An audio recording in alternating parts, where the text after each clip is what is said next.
Muy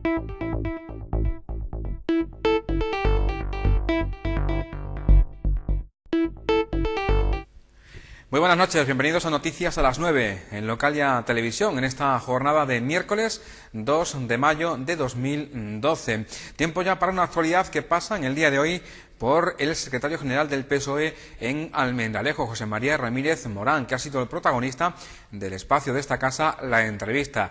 En esa entrevista, el líder de la oposición en Almendralejo se ha quejado de desprecio institucional. Dice que no se hace caso absolutamente a nada de lo que presenta el PSOE en la oposición y que tampoco interviene en aquellos aspectos importantes para el futuro de Almendralejo. Ha llegado incluso a denominar esta situación como una dictadura que tendremos durante 4 años. Mira, yo me puedo quejar de que no se nos aprueben las iniciativas que presentamos. Bueno, pues a lo mejor cuando hemos gobernado tampoco nosotros hemos aprobado las iniciativas o la mayoría de las iniciativas que ha presentado el Partido Popular, es cierto, o sea, pero ese desprecio a la oposición, yo desde luego ni lo vi el año que estuve de novato en la oposición, ni lo he tenido con la oposición cuando he estado gobernando. El desprecio, no digo personal, sino institucional.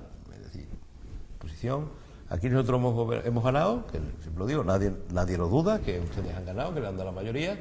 Eso sí, cada vez se ve que la mayoría la ha tenido el PP engañando a la gente, y lo digo con todas las letras, porque igual que antes uno podía ser, más diplomático, ahora está claro, es decir, que se ha engañado a la gente, porque se han hecho unas promesas que no se están cumpliendo, y no solo que no se están cumpliendo, sino que se está haciendo lo contrario. Pero ya digo, una cosa es el que haya además de esa frialdad, un desprecio a todo lo que venga de la oposición. Nosotros hemos ganado las elecciones, nosotros las hemos ganado con mayoría absoluta y ustedes no pintan aquí nada. Y esto es una dictadura de 4 años, no es una dictadura de 40, pero es una dictadura de 4 años, que formalmente podemos decir lo que queramos, pero en realidad no se nos tiene en cuenta para nada. El exalcalde de Almendralejo, Ramírez Morán, comentaba el no a la refinería que supimos hace ya unas jornadas. Decía que el proyecto de la refinería era uno de los más importantes de cara al futuro de la capital de Tierra de Barros, el futuro de Almendralejo. Comentaba que frente a ese no se debería posicionar con el sí el gobierno de Extremadura. Dice que si eso fuera así, contaría con el apoyo de muchísima gente. Esto lo hemos comentado, lo venimos comentando hace 8 años, ¿no? Es decir, que el gran beneficiado de este proyecto industrial era Almendralejo. Directamente Los Santos y Villafranca, a nivel a lo mejor de ayuntamiento, porque percibirían unos ingresos por radicar la industria en su término municipal.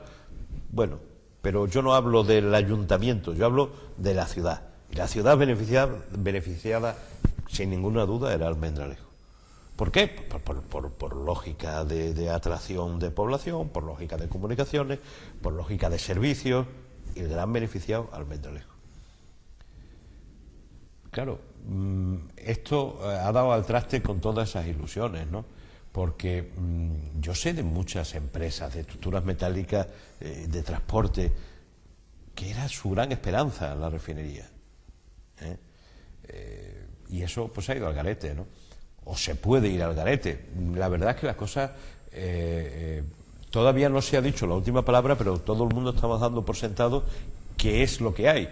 Primero, pues porque la postura de los gobiernos es así. Si ahora mismo hubiera un gobierno que se levantara y dijera esto no puede ser, Monago, yo sé que iría mucha gente detrás. Si el gobernante se queda parado, el pueblo llano también se para mucho. Porque el que salga diciendo algo en contra es que está en contra del PP.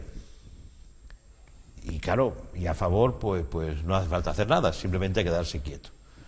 Entonces, es una situación muy, muy triste, y este episodio de la refinería, la verdad es que es un cúmulo de cuestiones. El líder de la oposición en Almendralejo, José María Ramírez Morán, comentaba que el dedo en la llaga lo puso el expresidente extremeño Juan Carlos Rodríguez Ibarra, cuando en un medio de comunicación hizo unas declaraciones en las que comentaba que el ministro Arias Cañete tenía intereses petroleros cuando ha dicho el no a la refinería en Tierra de Barros. Que Juan Carlos lo que dice es, este señor tenía intereses en empresas petroleras, siendo ministro ya, no antes de serlo, siendo ministro, y toma una resolución que afecta evidentemente, sobre todo, aquí afecta a los linces de Doñana, al Camino de la Plata, a las viñas de Tierra de Barro, pero también afecta, y eso no nos engañemos, a Repsol y a Cepsa. Bueno, pues el ministro tiene intereses. Inevitablemente a los estómagos de los extremeños. Evidentemente. El ministro tiene intereses en Cepsa. ¿Y eso cómo se come? Y claro, a uno le da envidia sana cuando ve la carta de Brufau a los trabajadores de YPF en Argentina, donde le dice que Repsol va muy bien, que están haciendo inversiones en Cartagena y en Bilbao, no sé cuántos miles de millones de euros. Y nos sentimos muy orgullosos. En Bilbao y en Cartagena. Los vascos que dicen que hay no sé quién lo decía, creo que era Juan Carlos, me parece, cuando decía que en una entrevista en el Hoy a un ecologista decía que él vivía en el País Vasco, pero era extremeño de nacimiento, es un cantante, y que él está en contra de la refinería. Pero allí en Bilbao sí la tiene, y él vive allí. Pero cuando viene aquí, a su tierra, pues que no haya nada. Esto de verdad yo creo que es el cuento de nunca acabar. Aquí ha habido unos intereses clarísimos. Si esta refinería, digo, cuando la de Cartagena se empezaron los trámites igual que esta, la ampliación de Cartagena en volumen es más o menos lo mismo que la que aquí se podía hacer o se iba a hacer. Aquella se está inaugurando, la ha inaugurado ayer el Príncipe, y esta, ahora nos encontramos con el estudio de impacto ambiental negativo y sin haber puesto ni un solo ladrillo. Yo de verdad que son cosas que no entiendo. Pues aquí decimos que si esto, o sea, aquí al final con la refinería, y con esto acabo mi parte, es se afecta al Camino de la Plata, ¿no? Camino de la Plata que pasa que ha desaparecido en muchos sitios y que pasa por sitios donde hay industrias y hay de todo y se ha invadido por urbanizaciones y por todo. Segundo, los linces de Doñana. O sea, resulta que el oleoducto pasa a 20 kilómetros de Doñana, pero por Doñana pasan 2 de Cepsa, 2. Y esos no le hacen daño a los linces. El nuestro que pasa a 20 kilómetros, sí. Y después la otra razón que dicen los contrarios de la refinería, que económicamente no es viable. Digo usted, pues si el dinero lo va a poner un particular, pues allá ellos que se equivoquen. Y en tercer lugar, que es que el petróleo se va a acabar. Y también había una industria textil en Cataluña y se acabó cuando llegaron los chinos. Pero, chicos, mientras dure ahí está, ¿no? Y al final, el gobierno de Extremadura, la Junta de Extremadura, el señor Monago, por mantenerse en el sillón, que no hay otra razón, pues se quita del medio, dice que esto no es importante, que esto es tal, para contentar a Izquierda Unida, que legítimamente tiene en su programa que no se haga la refinería. Legítimamente, yo los puedo respetar, pero un presidente del gobierno tiene que atender a todos los extremeños, no solo a una parte muy pequeña, aunque tenga mucha fuerza y aunque te pueda quitar del sillón. Y por contentarlos a ellos, pues no protestamos, no hacemos nada, pues nada, pues nos iremos, pues nos tendremos que ir a Alemania otra vez a trabajar, como pasaba en tiempo. Entre otros temas de actualidad de cara al Almendralejo, en esa entrevista también tocó el plan general. Decía que era el momento de sacarlo adelante, que se sabe que no se podrá desarrollar en un año o 2 años, pero que ahora era el momento de poner en funcionamiento, de estudiar ese plan general. Es un buen momento para hacer un plan general, porque precisamente no tienes la presión de que mañana mismo haya que construir. Si está claro que ahora mismo hay bolsas de suelo en Almendralejo suficientes para si mañana hubiera... Pero es verdad que todos los temas urbanísticos tardan años en desarrollarse. Con lo cual, ahora, si uno lo tiene aprobado, pues dentro de 2 años podrá ponerse en marcha, o de 3, y esto llegará un momento en que se reactive la economía, en que sea necesario. Pues claro que es el momento de ir haciendo las cosas, pero antes teníamos mucha prisa por responder a las alegaciones de la gente, antes hacíamos manifestaciones porque queríamos saber qué pasaba con el plan, y ahora, si te he visto, no me acuerdo. La concejala socialista Piedad Álvarez comentaba en la última sesión plenaria la situación del mercado de abastos y del nuevo mercado de las Mercedes. Decía que todo lo que sabían, lo sabían a través de los medios de comunicación. Por ese cambio en el proyecto, por esas líneas a seguir, pedían explicaciones al equipo de gobierno. Según hemos conocido, de nuevo por los medios de comunicación, puede ser que la obra del mercado de abastos no se lleve a cabo como estaba planificada inicialmente. También hemos podido leer que el nuevo mercado que se está construyendo deberá estar abierto 5 años al estar financiado con dinero procedente de los fondos FEDER. ¿Podemos saber cuáles son las intenciones del equipo de gobierno en este asunto del mercado? ¿Perderemos los 3,2 millones de euros del proyecto? ¿Qué piensan hacer con este nuevo mercado que nos ha costado a los almendralejenses, porque será con fondos FEDER, pero los fondos FEDER que yo sepa salen también de aquí, más de 50 millones de las antiguas pesetas? Por su parte, el equipo de gobierno, a través del primer teniente de alcalde, Luis Alfonso Merino Cano, comentaba que el nuevo mercado de las Mercedes estará abierto no solo los 5 años que le exige los proyectos FEDER, sino que quieren que sea un mercado de futuro para Almendralejo. En referencia al mercado, la pregunta concreta, después de su exposición, de qué se va a hacer con el mercado, no sé a cuál se refiere, pero yo le voy a informar de los dos. Primero, en referencia al mercado de las Mercedes, efectivamente se ha hecho una visita a ver cómo está el estado de las obras y de eso ha dicho usted algo de lo de los 5 años. Lo de los 5 años es un artículo que tiene el reglamento del proyecto FEDER y que ustedes debían conocer, que se llama la invariabilidad de las inversiones. Entonces lo deberían conocer, pero ya han demostrado que no lo conocían.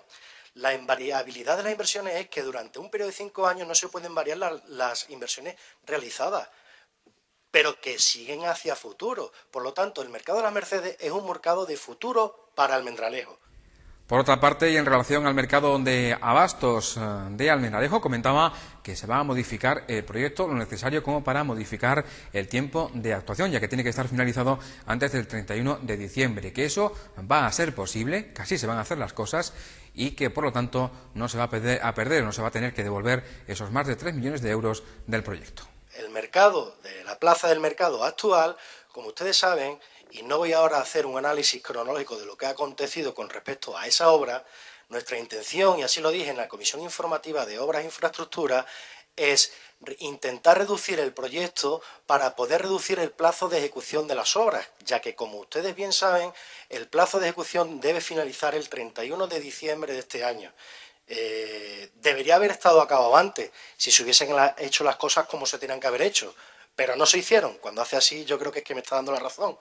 Por lo tanto, el 31 de diciembre tiene que estar terminado. Para intentar acabar en plazo esta obra se va a reducir, pero en aquellas cosas que creemos o que crean los técnicos que no son tan necesarias, porque ustedes saben que de ese proyecto lo necesario, lo estrictamente necesario, es cumplir con la normativa de la venta de productos alimentarios frescos, cambio de cubierta, que es de fibrocemento, los suelos y las paredes de los puestos.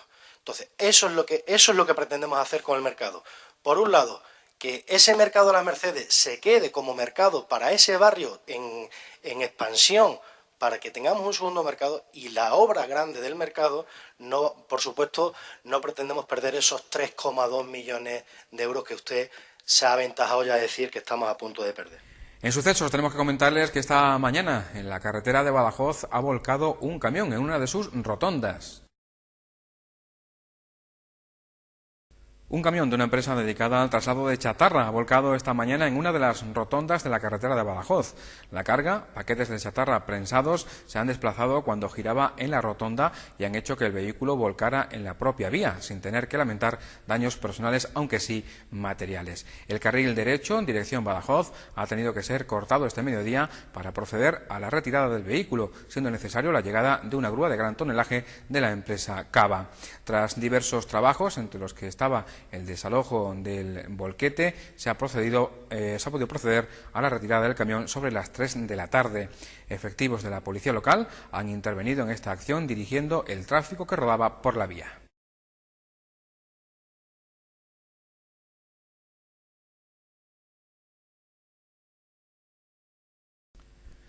El teatro podría politizarse, así lo ha comentado Domingo Cruz, director teatral y alma mater de la compañía El Desván Teatro. Lo comentaba en el espacio de la entrevista de esta casa. Domingo Cruz decía que las obras pueden llegar a politizarse y a ser reivindicativas de la situación. Una situación que, decía, pone en peligro la cultura, la situación de recortes que está sufriendo la cultura en esta crisis. Director de teatro que decía que el teatro no tenía absolutamente nada que ver con la reivindicación política. Y es como casi en cualquier otro arte. En pintura hemos visto pintores con una gran carga política y otros que eran puramente estéticos. Y en teatro pasa un poco lo mismo. Concretamente mi compañía nunca se ha preocupado en exceso de la reivindicación política, porque entiendo que el teatro es otro ámbito de trabajo. Yo personalmente, para reivindicar política, para eso soy afiliado a un partido muy concreto y creo que tengo un compromiso político importante, pero precisamente la parte teatral yo personalmente considero que está en otro ámbito. Eso a nivel personal. A nivel general yo creo que ahora mismo no, quizás ahora, con todo lo que estamos viendo de recortes, de una situación política y económica complicada, yo creo que sí, que se está dando el caldo de cultivo para que a partir de ahora ciertos tipos de propuestas teatrales sí vayan orientadas a la lucha política o a la reivindicación social. Yo creo que sí, además las últimas noticias de estas últimas semanas son dramáticas. Afortunadamente, yo no tampoco por hacer meta política y empezar a pensar que a lo mejor gracias a ciertos pero no hay que ocultar ciertas cosas. No, claro que no, pero por eso digo, por ejemplo, ahora yo creo que las elecciones en Francia van a ser muy importantes porque, por desgracia, venimos intervenidos desde hace ya mucho tiempo, se están aquí aplicando políticas de recortes que se están pidiendo desde Alemania y quizás haga falta de que la cabeza visible de la política económica y social alemana, o sea, europea, que a lo mejor con las elecciones francesas empieza a haber cierta, no vamos a ocultarlo, cierta política más de izquierda, más social en Europa y a partir de ahí quizás consigamos que se nos estén pidiendo políticas sociales un poco más serias y no solo políticas de recorte y de austeridad. A ver si de este fuera nos solucionan, ya que parece ser que nosotros lo único que queremos aplicar es la idea de recorte y de ajuste, que creo que, y afortunadamente se está empezando a decir, que es hasta peligroso. Se está poniendo en peligro la cultura, se está poniendo en peligro la educación, se está poniendo en peligro la sanidad. Quizás una pequeña colleja nos hacía falta y nos la han dado enorme, no pequeña, pero creo yo que se está, como afortunadamente se está diciendo, se está poniendo en peligro la recuperación y se nos está metiendo en un hoyo todavía mucho más profundo del que ya estábamos. En este sentido, Cruz comentaba que se iba en el camino de democratizar la cultura, la educación o la sanidad, pero que este camino ha cambiado de sentido y ahora se va a llevar todo esto a la élite, se va a crear una sociedad de élite. Y se supone que afortunadamente en los últimos años, las últimas décadas habíamos salido de eso. Se estaba democratizando el acceso a la cultura, se estaba democratizando el acceso a la sanidad y hay un giro tremendo en dirección totalmente contraria.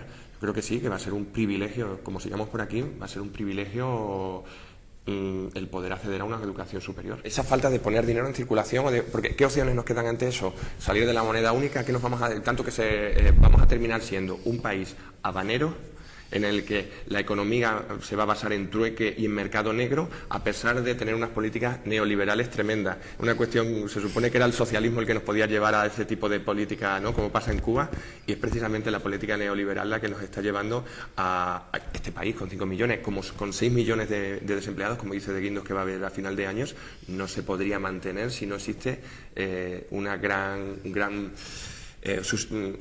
economía de subsistencia negra.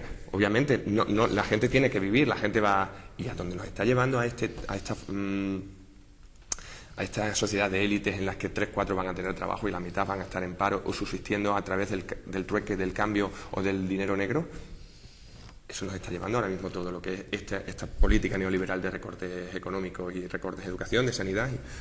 Curioso, es paradójico, ¿no? Se supone que el socialismo o el comunismo el que nos podía llevar a esa economía, pues no, resulta que es la derecha. Finalmente, Domingo Cruz comentaba la situación de la red de teatro. Dice que se deben de realizar programaciones coherentes, si no, se estaría dando un paso en negativo, un paso que encaminaría al final de la red de teatro, al final de esta actividad. Si hubiese una gestión seria, sería gratis. Para quien no lo sepa, la red de teatro... el 100% de los cachés, si yo vengo y yo digo, yo cobro 10, 7 lo paga la Junta, 3 lo paga el Ayuntamiento. Si no conseguimos meter público en el teatro para pagar ese 3%, tenemos un problema. Tenemos un problema nosotros, que parece ser que no estamos haciendo un buen trabajo, las compañías, puesto que no es interesante nuestro trabajo, porque no conseguimos ni siquiera que el 30% de nuestro trabajo se amortice a través de la taquilla y a través de la entrada del público que quiere pagar su entrada. Y el 70% la paga la Junta de Extremadura, que obviamente quiere decir que la pagamos entre todos.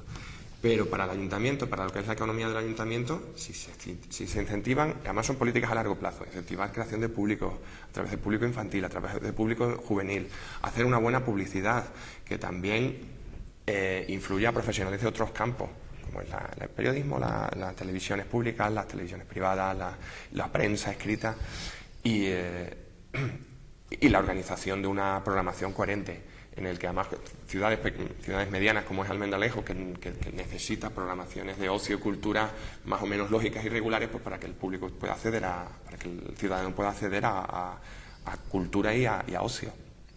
Entonces yo creo que vamos a lo mismo, cuando no se sabe gestionar una cosa se quita.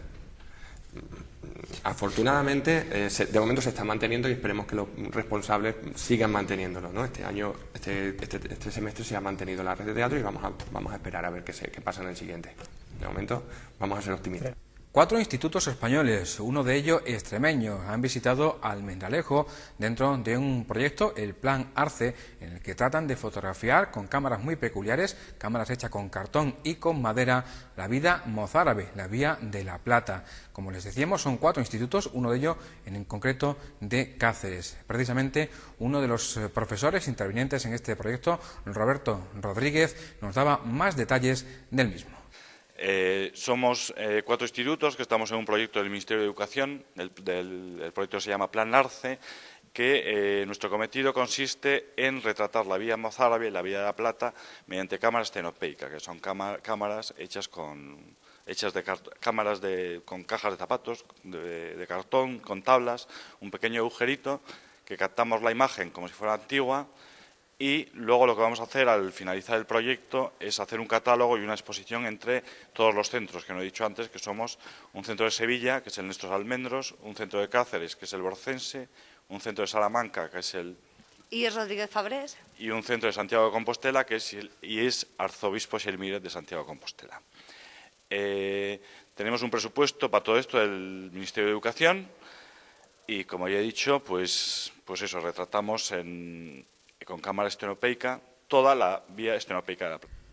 Esta es la segunda vez que se reúnen en 2 años, nos lo comentaba Pal Mateos, otra de las profesoras integrantes de este proyecto. Además, nos enseñaba algunas de las cámaras que han hecho con cartón y hasta con un cubo de basura. La segunda reunión conjunta que hacemos, el año pasado estuvimos en Zamora, nos juntamos profesores y alumnos y esta vez hemos venido a Extremadura para cumplir la parte del Camino de Santiago que no se puede realizar desde ningún centro educativo porque no corresponde a nadie.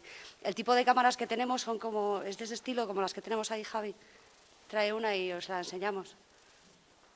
Hacemos cámaras de fotos con cajas, haciendo un proceso de cámara oscura como el que se hacía antiguamente, hace muchos años. Son de diferentes tipos. Esta es una caja, pero también tenemos basureros, como este, que nos viene muy bien para un día como hoy porque llueve. La foto se toma desde aquí y bueno, nada más. Son cámaras que no tienen objetivo fotográfico. La exposición se hace en papel fotosensible, un poco a la vieja usanza de siempre. Igual en un momento en el que estamos haciendo uso de fotografía digital, pues es un poco un proceso artesano que no tiene nada que ver con lo que hacemos. Los tiempos son más largos, supone el pararse, el reflexionar y el estar mirando pues, un poco la realidad de otra manera.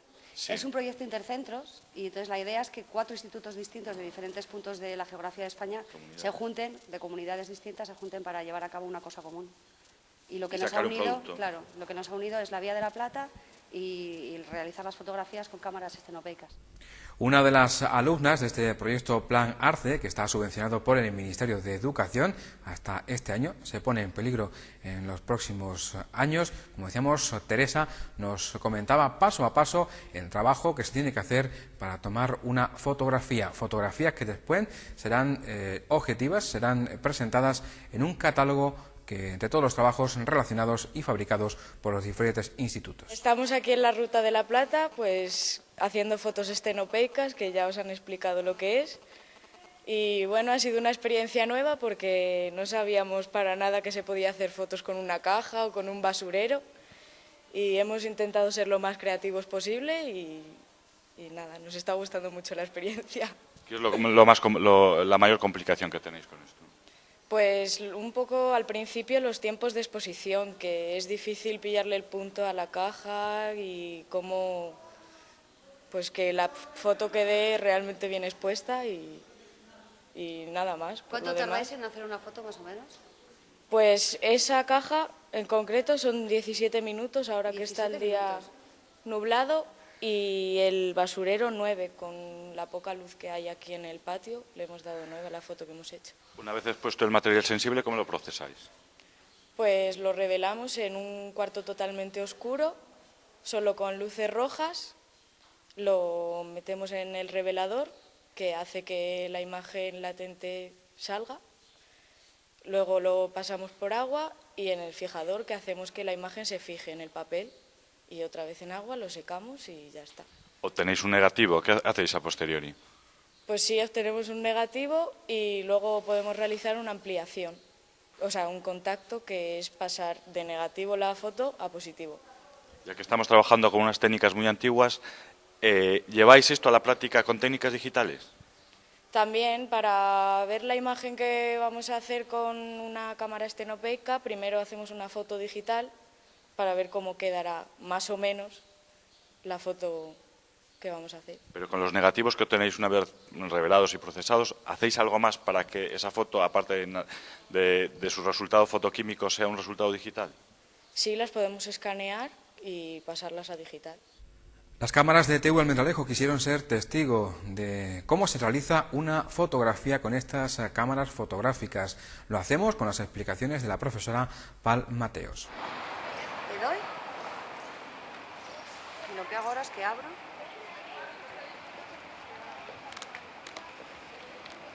y dejo al aire el agujero por el que entra la luz, que solo es un agujero. Eso está hecho, es una chapa de Coca-Cola, de una lata de Coca-Cola.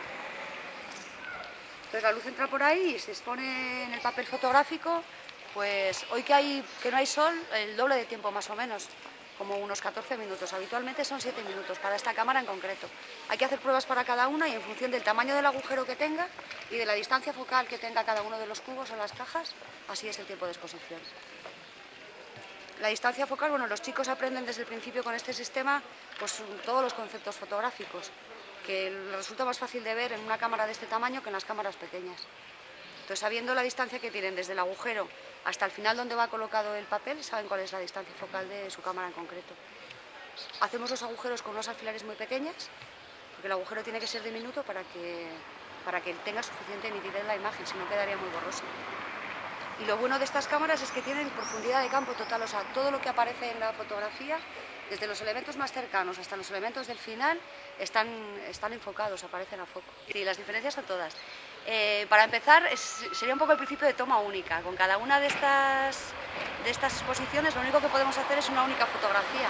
O sea, metemos el papel fotosensible, hacemos una única foto que tarda aproximadamente 15 minutos en realizarse, y hasta que no sacamos el papel y volvemos a cargarlo con un papel virgen de nuevo, no podemos hacer una siguiente fotografía. Entonces, las diferencias son todas, porque en este momento el problema de la fotografía es el exceso de fotos que se hacen, la cantidad de fotos. Hacemos tantas fotos que no hay tiempo para verlas y sobre todo no se valoran las fotos que se hacen porque son demasiadas. Entonces, cuando las cosas sobran no se aprecian. Y finalizamos hoy con teatro. El grupo Las Atrevidas, el grupo de 9 mujeres de la asociación Amas de Casa, ponía el pasado fin de semana en escena la obra Una de Mentirijillas. Y antes del desarrollo de la obra, antes de producirse el comienzo de la obra, la presidenta de las Amas de Casa, Toni Calvo, relacionaba esta obra con una de las amas de casa de esta asociación que ya no estaba entre nosotros. Se la dedicaban a ella. Hablaba de Paca Elías. Desde este mirador verás mejor a tu compañera, ya que hoy esta obra está dedicada a ti.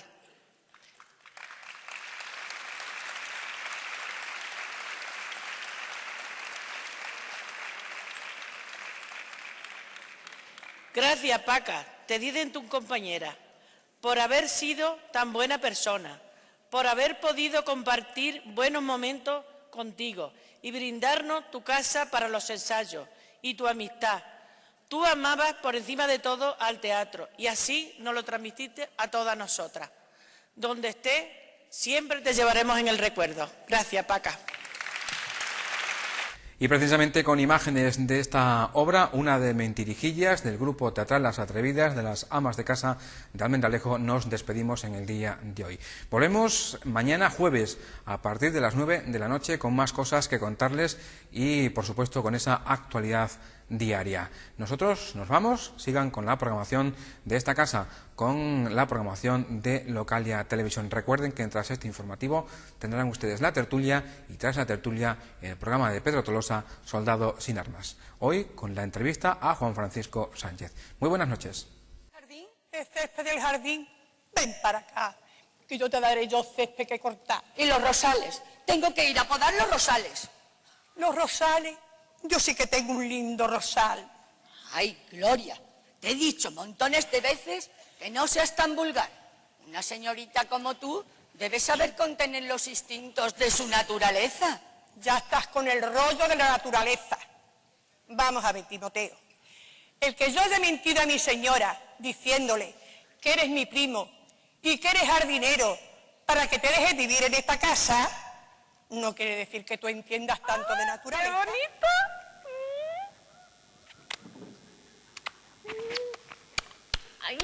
¡Ay, abueli! ¿Me vas a desgastar? Ah. Hola, Maripuri. ¿Se han ido ya mis papás? Sí, señorita, se marcharon esta mañana. Perdona, cariño, pero te voy a hacer trabajar.